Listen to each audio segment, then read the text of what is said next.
Chilling tales for dark nights.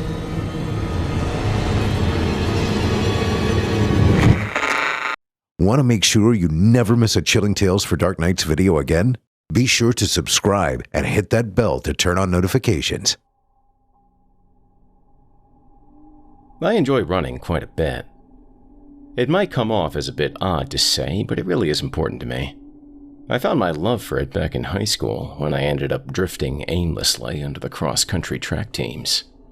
Joining was less of an active choice on my part and more of a settling. My parents wanted me to be more like my football and academic all-star brother, and I just wanted them off my back.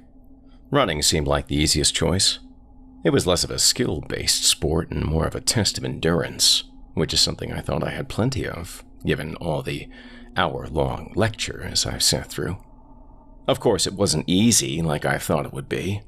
Much like any sport, it required a lot of dedication and hard work, the blood, sweat, and tears and all that jazz. Given my general attitude towards life at the time, most would expect that to put me off. But surprisingly, it didn't. I loved it. It was less about the racing, competing, and all that, and more about the simple act of running, of just getting out there and moving your body. It was really hard at first when you have to build up your stamina and become capable of running long distances. However, the feeling of your body improving, of becoming able to go farther for longer, it's very satisfying. Plus, just having the ability to run miles and miles is incredibly freeing in a way. Something about being able to travel without relying on anything but yourself was a very positive factor in building up my self-worth. Having a more dependable body made me feel like a more reliable, complete person. By the time graduation came around, it was part of my identity. If there was one part of it that I wasn't particularly fond of, would be the occasionally nasty weather. In particular, timing a run outdoors during the summer can be a bit of a pain. When it comes to spring or fall, you can pretty much just go out for a run whenever. For winter, it's less about timing and more about conditions. You can always bundle up a bit to keep the cold at bay, but whether or not surfaces will be icy or under thick layers of snow is definitely something to be concerned about. However, in no season are your windows for going out for a run more limited than during the summer months. If you live in an area where you have comparatively mild summers, this may not be the case for you. However, if you live in an area where the temperatures often go above 100 degrees Fahrenheit, and death from heat stroke is a common occurrence, then you're probably able to relate. In weather like that, if you want to manage a run outside, you either need to go out in the early morning or late evening, or just find a decently shaded area and hope for the best.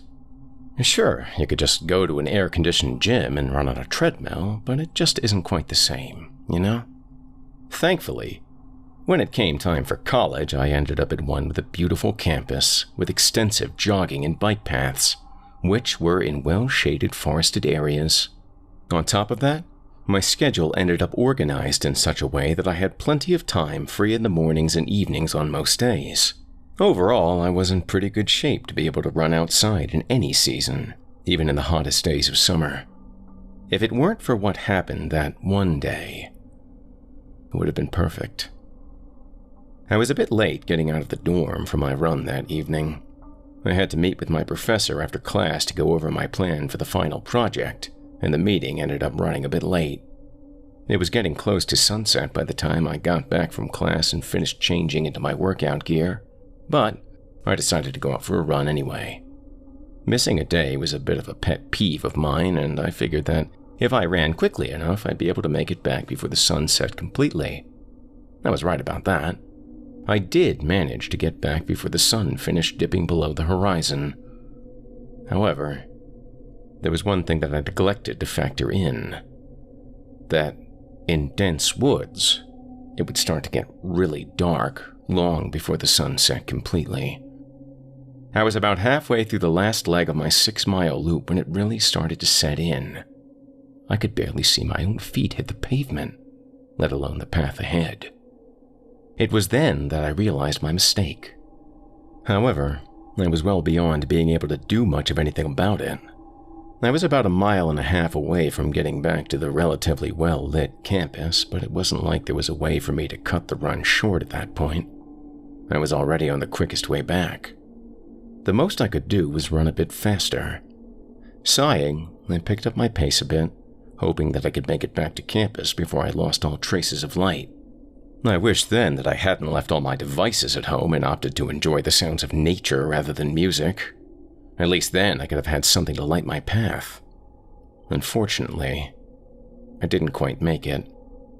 When I was still about 1/2 mile out, the forest had finally become pitch black, without even the light of the moon piercing through the thick canopy. I couldn't even see my own hand in front of my face.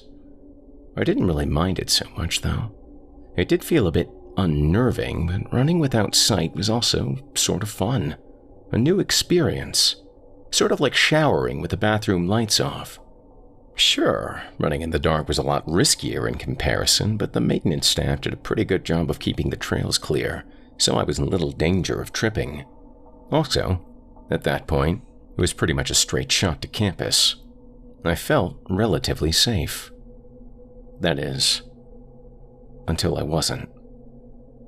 It came upon me as a sort of feeling, a general sense of something being amiss. I was more or less certain that it was just my imagination playing tricks on me. All the same, though, I certainly wasn't having fun anymore. 0.4 miles left. I found myself shivering a bit, and not because of the cold. I found myself thinking back on the time I wet myself in a haunted house at 5 years old. The pure sense of fear that I felt back then, in that moment, it seemed deeply similar to what was presently creeping up my spine as I ran through those woods.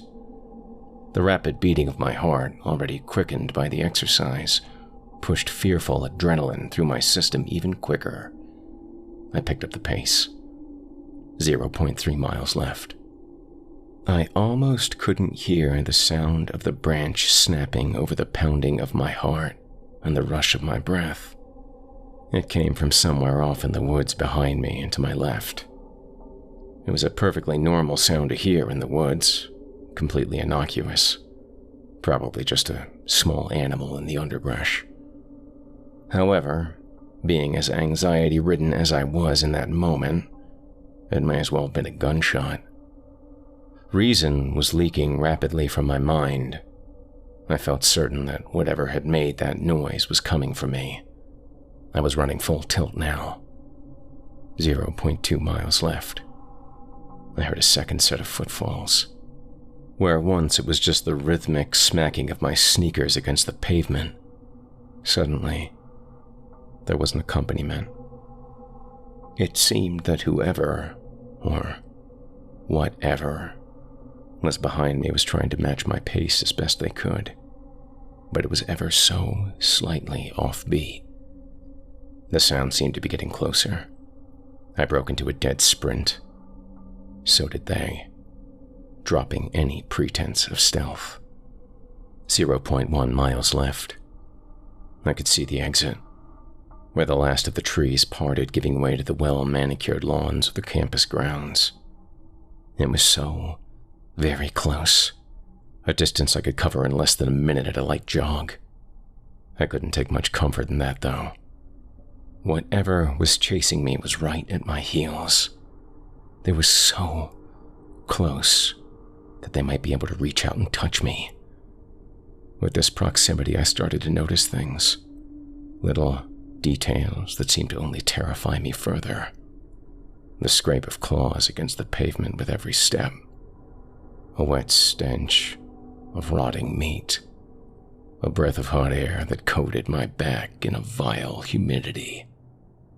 It was just a few more strides away from escape, but those last steps might as well have been a marathon. I felt like a rabbit, desperately trying to outpace a set of ravenous jaws. It was so close. 3 steps. 2. 1. I broke free of the woods, losing my balance and tumbling off the path and into the grass as I went. Stunned, it took me a few moments before I scrambled to my feet, fearful of whatever had been chasing me, following me into the light. But there was nothing there. Nothing but the pitch-black entrance to the trails.